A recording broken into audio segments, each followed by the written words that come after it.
First childhood memory. I'm 4 or 5 years old. I'm on vacation with my family. I'm in the back seat of the car. We're in the middle of Texas somewhere. I don't know where we are. My dad goes to go get ice cream for us because it's so hot.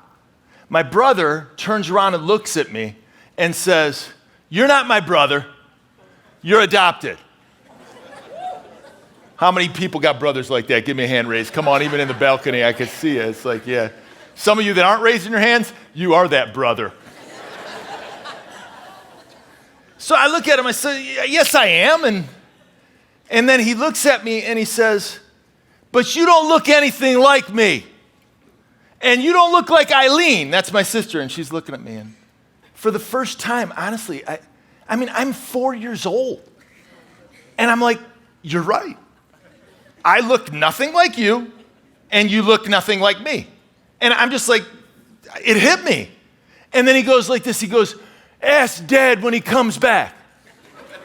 So get this picture in your mind. I mean, this is the kind of communication patterns we had in our life.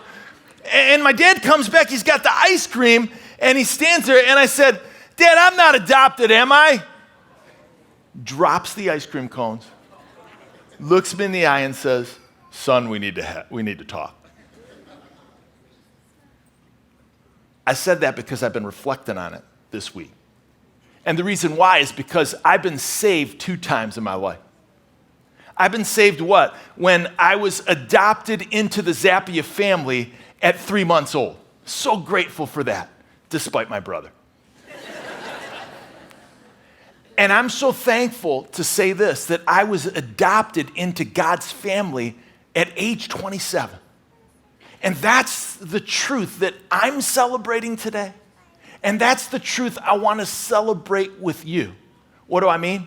If you have a Bible, go ahead and do this. Open it up to Acts chapter 17. Power up those devices. If you don't have a Bible, that's no problem. You can grab one from a seat back nearest you and turn to page 926. Or you can just do this. You can listen along as I read. The title of the message today on this great Easter weekend is 5 responses to the gospel. 5 responses. I'm going to go through chapter 17 and 18, and I'm going to pull out these responses. These are the responses that were true 2,000 years ago, and they're true today. And so catch this. I don't want you to miss it. The goal for me today is simply that you would do this, that you would pick the response that lands you into the kingdom of God, that you would choose the response that does what? That adopts you into God's family.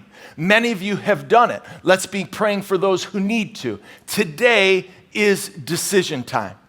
Easter is a time for us to decide to do this, to reevaluate, and to reclaim the truth of what Jesus did 2,000 years ago for our individual lives. If you're with me, go ahead and come on, let's get a clap today. Come on, let's go with it. 5 responses. First response is this. We'll put it up on the board. If you're a note taker, go ahead and write this down. This isn't a good one. Radical resistance. But it happens. So let's acknowledge the things that occur, and we see it right in the Bible. Look with me at Acts chapter 17. I'm going to start reading in verse 1. It says, "Now when they," and the "they" is referring to the Apostle Paul and Silas, when they passed through some ancient cities that are really hard to pronounce, so I'll skip over them,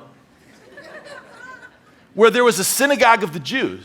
So you can look up, we're going to throw a map up, or you could look in the back of your Bible, and this is Paul's second missionary journey.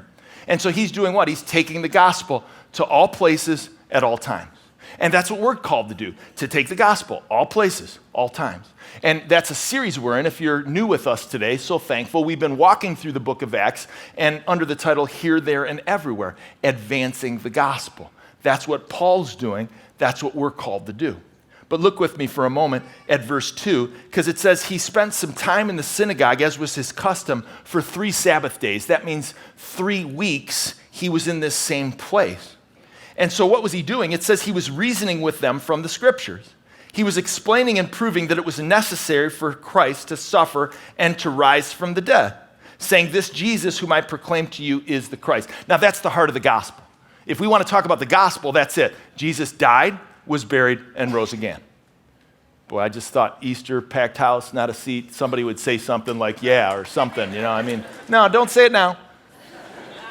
But that's the gospel. So if you're unclear, it's right there. Paul makes it clear. And what's interesting about the clarity of what he's saying, we have the New Testament to help us understand the gospel. And he would just have the Old Testament. So I don't know where he turned. Maybe he turned to Psalm 2, which talks about the Messiah. Psalm 8. Psalm 53, or Isaiah 53, excuse me. I don't know where he turned, but he made it clear from the Old Testament. They were waiting for a king to establish the kingdom. And Jesus was saying, I came to establish the kingdom in individual hearts.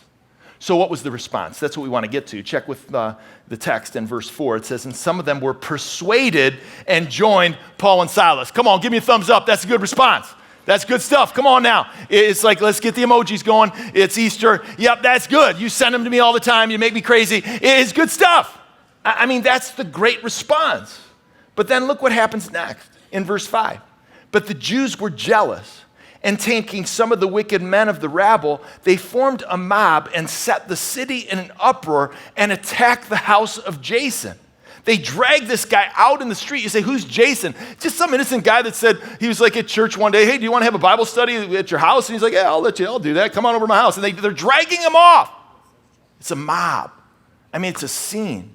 And that's the thumb down for sure. And we'll put it up on the board. It brings a tear to your eye. That's the what? That's the radical resistance that people have to the gospel of truth. But sometimes people go from radically opposed, thumbs down, to thumbs up. Let me share with you the story of Nabal Qureshi. This is an individual that's quite fascinating. He wrote a book about his experience from turning from Islam to Christianity. And so he says it like this. He says, after studying the historical origins of the Christian faith, I came to these conclusions. That Jesus died on the cross is as certain as anything historical can be. That he rose from the dead is by far the best explanation of the events surrounding his death, and that Jesus' claim to be God is the best explanation for the immediate Christian proclamation of Jesus' deity.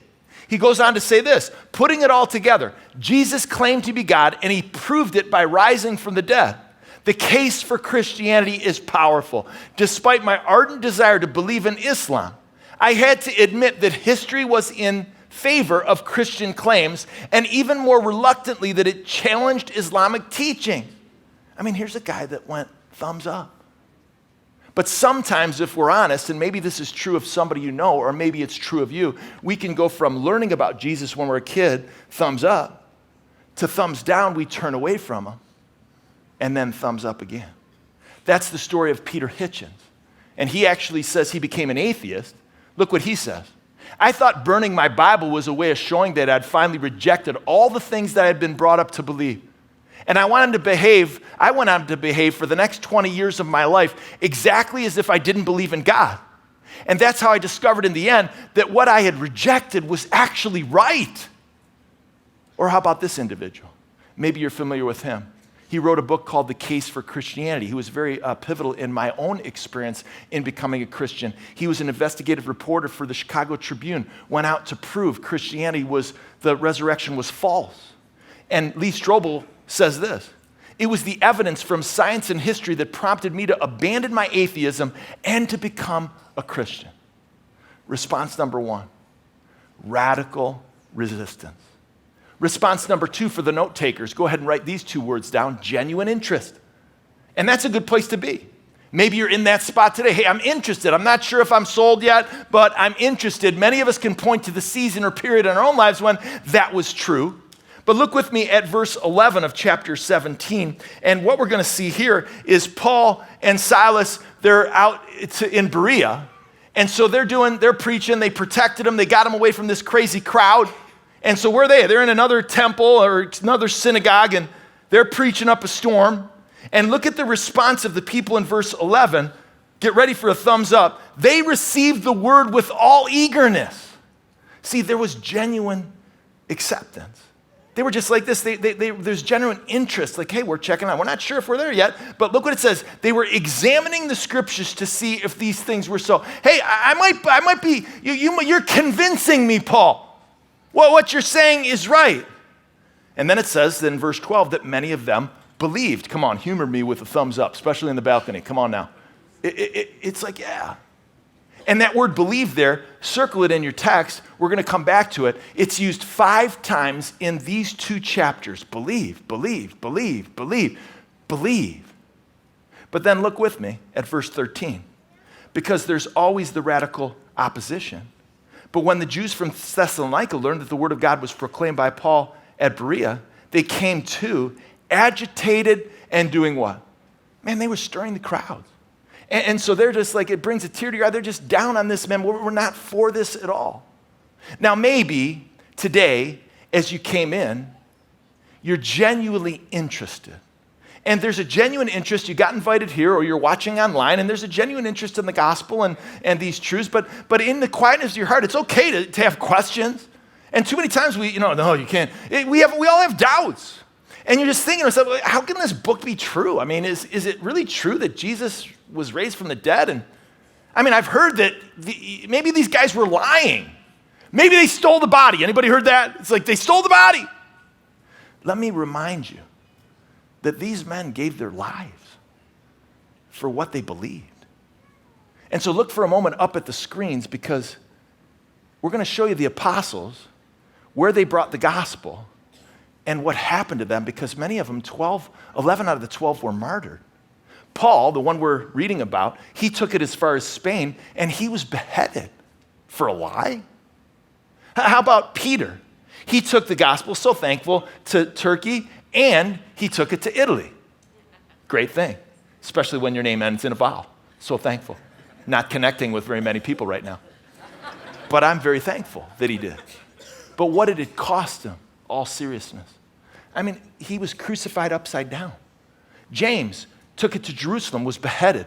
Philip took it as far as North Africa, was crucified. Matthias, stoned and beheaded.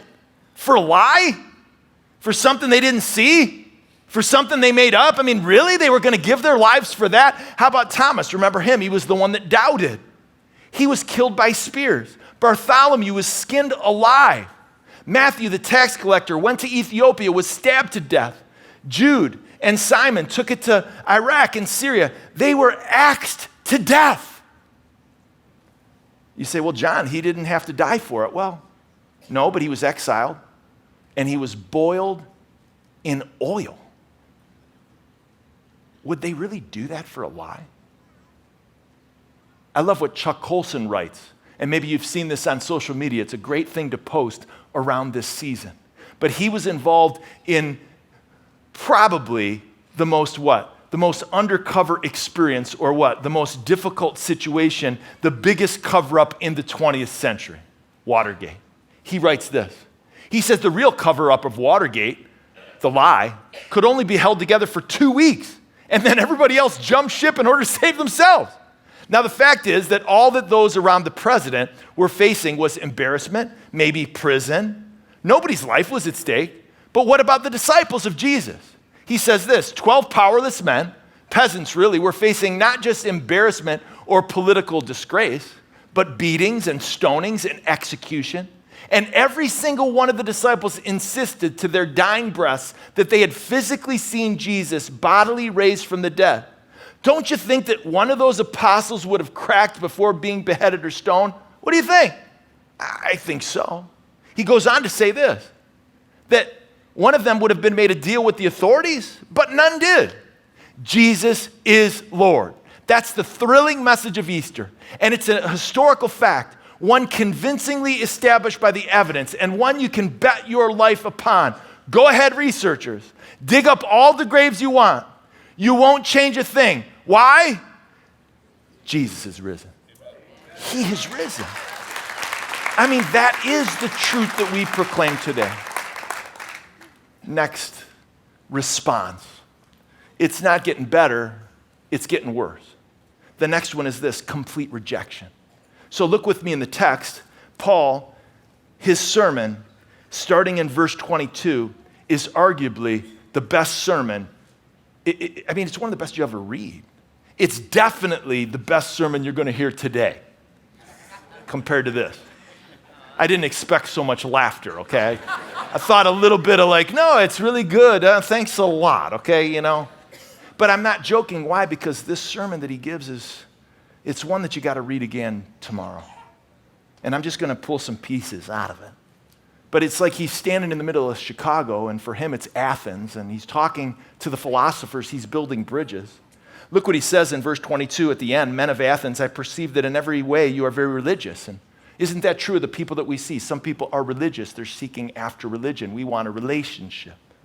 He says, for as I passed along and observed the objects of your worship, I found also an altar. It's kind of funny with this inscription to the unknown God. So it's like you got all these gods for everything, and then here's the one for just in case I missed one. And in our cities, it's the gods that we worship are our jobs and our relationships and people. I mean, we're worshiping maybe not some idol or some stone, but there's things that we worship. And Paul, building a bridge, he reminds us, and he says this. He says, what therefore you worship is unknown, this I proclaim to you. The God who made the world and everything in it, being Lord of heaven and earth, does not live in temples made by man. Wow. Think about that in context of the steeple that we all saw go down on the news in France. And although our hearts are burdened, that's not where God's living, guys. He ain't just in that place. Look what Paul says. He says, no. He says in verse 25, nor is he served by human hands, though he needed anything, since he himself gives to all mankind and breath and everything.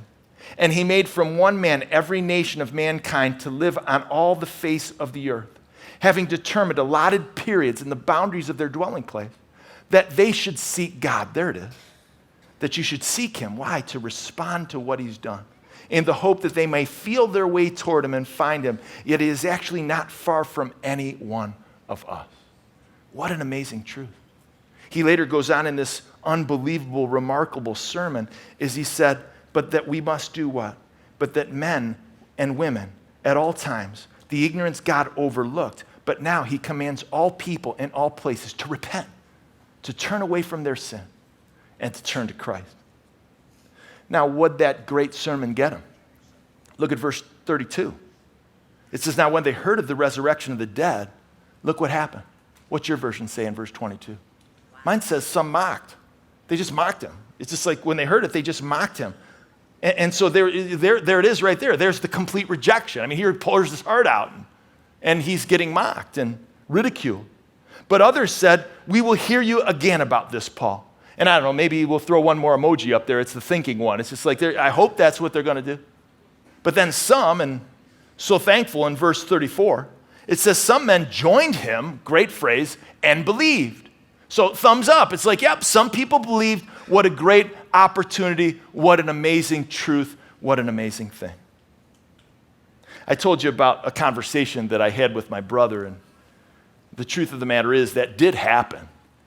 And we didn't talk much. My dad was a very quiet man. And honestly, we didn't really talk much about the whole adoption thing. Things have changed so much. I mean, my parents, we didn't even tell our brothers and sisters and our parents that we love each other until we were like in college. My sister was the first one to say it. And we weren't a communicating household, okay? But I remember when my parents pulled me aside and around the kitchen table before I went to college. And so I was like, whoa, this is a big meeting. What's coming on? This is not normal. We don't usually talk about anything. And so they pull me together, and I'm thinking, well, maybe they want to just emphasize the grades over the athletics because I'm probably going to be more into the basketball than the grades. That wasn't it.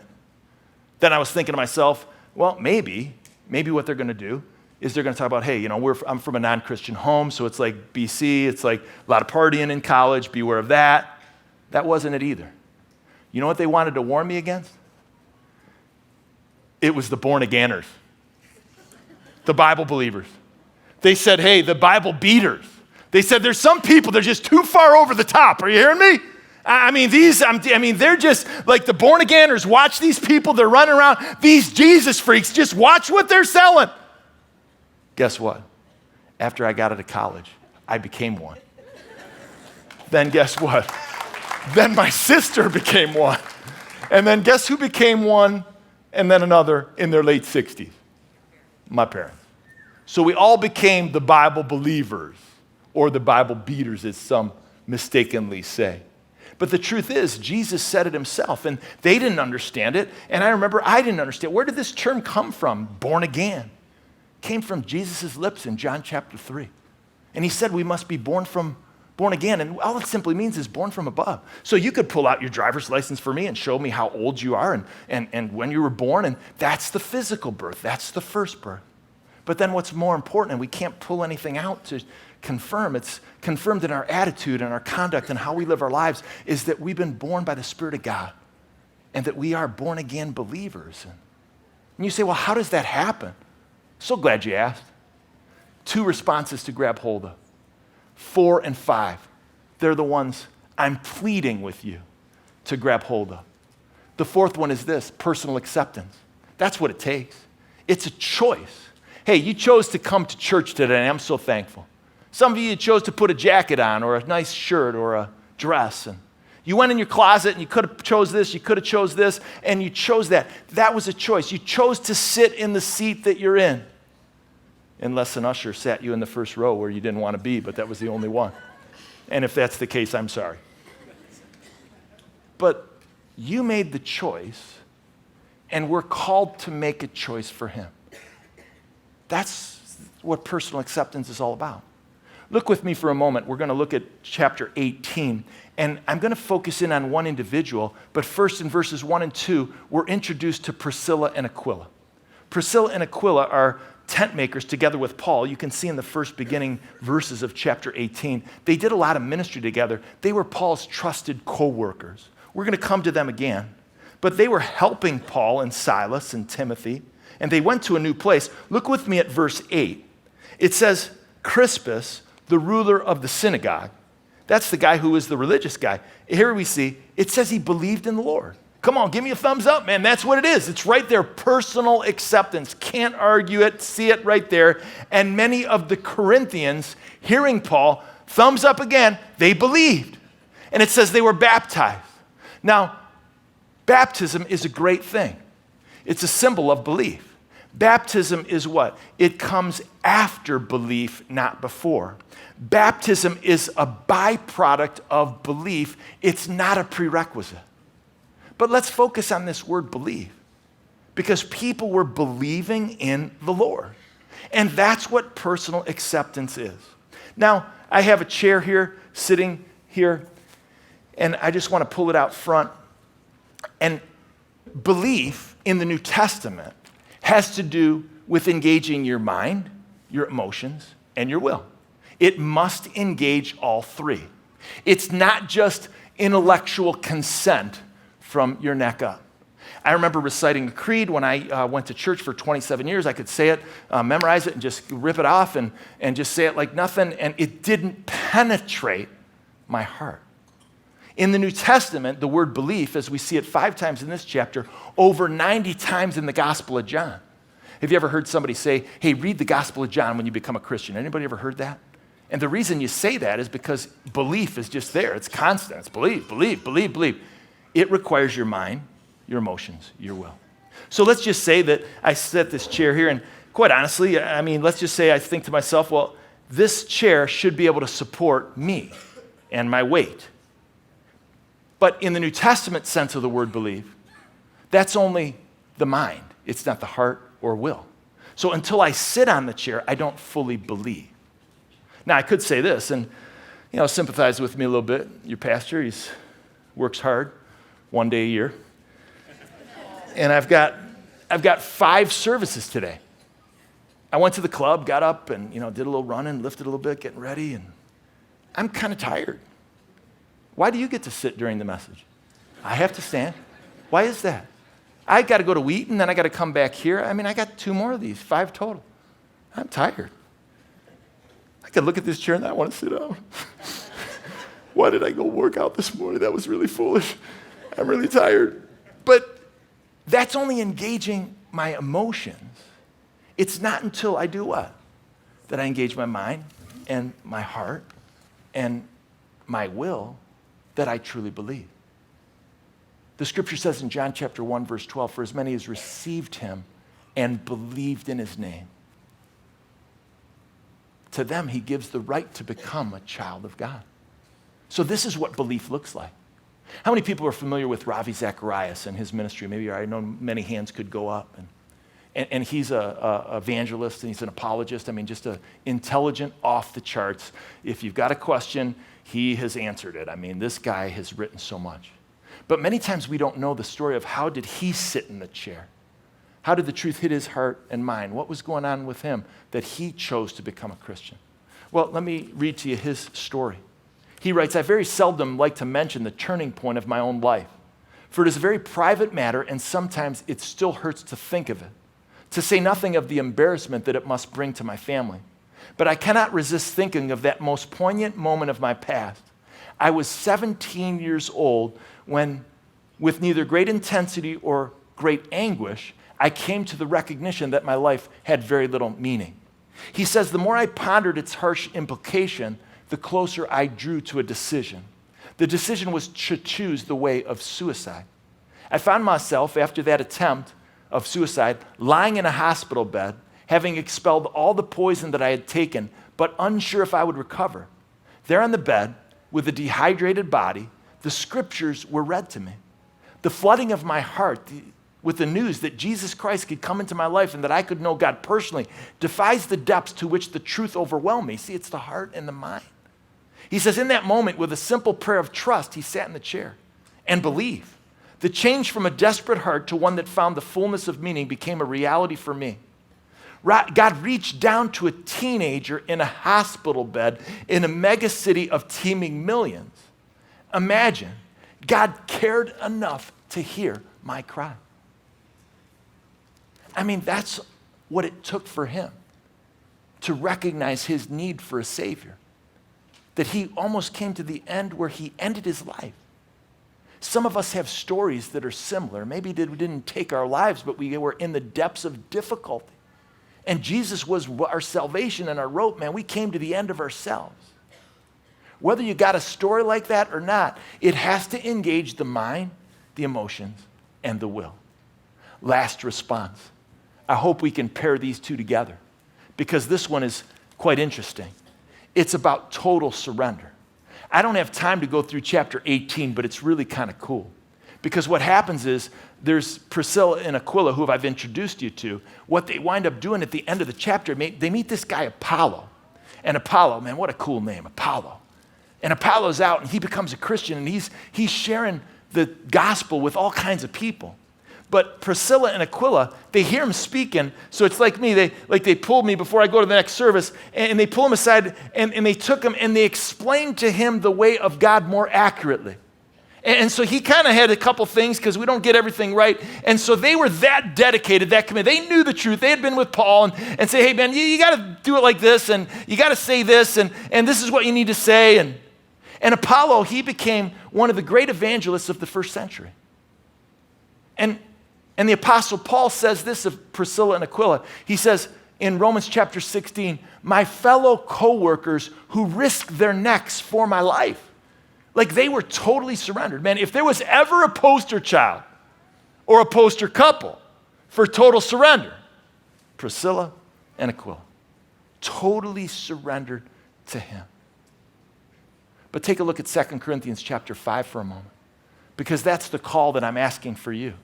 That's the response that we want coupled with personal acceptance, that you would begin to surrender all of your life to him, little by little, that you would release the steering wheel of your life, so to speak, to put Jesus there and stop white-knuckling the dashboard of all the decisions in your life.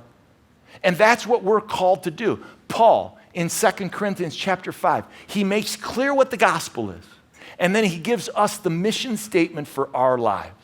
Let's read it together. For the love of Christ controls us, because we have concluded this, that one has died for all, therefore all have died, and he died for all, that those who live might no longer live for themselves, but for him who for their sake died and was raised. That's the heart of what we are to do to live on mission for Jesus. In a moment, you're going to hear some stories on the screen and a story in the baptism tank of somebody in our church family, a bunch of people that have personally accepted and have totally surrendered. And while you're listening and watching these stories, I just want you to do this. Don't just sit there and be all happy for yourself. Be praising God, but ask yourself these two questions this Easter. Ask yourself this: have I personally accepted the gospel? And number two, we'll leave these right on the screen. Am I totally surrendered to the gospel? And then Pastor Steve's going to come up and give us a chance to respond. Take a look at the screen. Before I met Jesus, my life was very selfish, and I was honoring myself and other things other than him. I had done all the things that you're supposed to do to be successful. I would sin and didn't care. I was very caught up in my life and where it was going and trying to have control over that. I tried to control everything. But I was empty, and I didn't know how to fix the problem. We had grown very much apart in our marriage. Finally, I was just like, you know what? I'm gonna stop resisting and I'm just gonna start doing. I just knew that God was still there for me, that he didn't give up for me, and that he carried me when I needed him to. I stopped searching because I found what I was looking for in Jesus. My God is always there. He's always listening, and he will always come through. Two big things kind of rocked my world. Became chronically alcoholic. Full-blown atheist. When I got trafficked, Almost took my life. I used that time to really transform my heart to where, more than I wanted to understand the why of what happened, I just wanted him. I love him. I made my decision. I've committed to Jesus, and I live for Jesus. And he asked me if I was ready to give myself to Jesus Christ, and I said yes. Like when I moved out here, like I didn't even have like money to even eat food really, but somehow I ate like every day, dude. It's crazy, like 3 times a day. A peace washed over me that I had never known. I found God. I talk to him every day, We know that there's a hope. and now I feel like I belong. After seeing all that, and after seeing what he's doing for me, it's just like I'm in it, 100%.